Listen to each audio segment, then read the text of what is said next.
Hi there, this is episode 423 of Rook. Beware the regime propaganda now being peddled and platformed in Western media, because that propaganda does not simply stay in the West. It travels, it circulates, and eventually it gets sold back to Iranians inside Iran as evidence that the Islamic Republic is still strong, still durable, still here to stay. Well, if the BBC says so.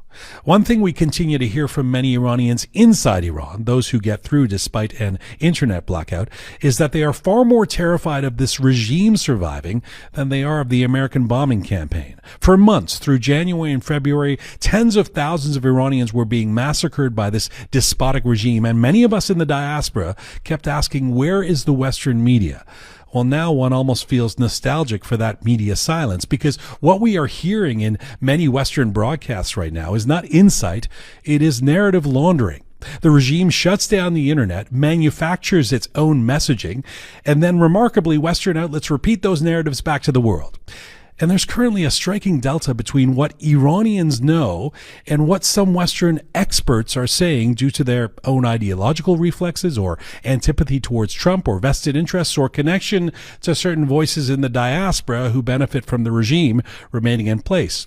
Iranians who have lived with this regime and died under it are actually far ahead of much of the commentary being aired right now, but the propaganda is still dangerous, especially for non-Iranian audiences consuming it. Here are three quick examples. First, the argument that the regime must still be strong because it has replaced the supreme leader with his son Mojtaba. This is absurd. Every Iranian knows the Islamic Republic will replicate itself endlessly if it can. It will replace one cleric with another, one strong man with the next, until it is physically dismantled. No one is surprised that Mojtaba's name has emerged, although the cardboard cutout was novel.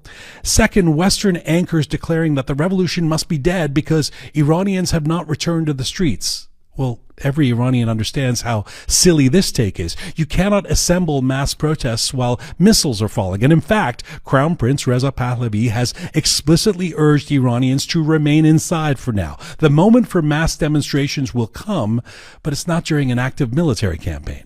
And finally, the Western media tying itself into knots, lamenting that there's no opposition, no leadership, no plan for a post-regime Iran.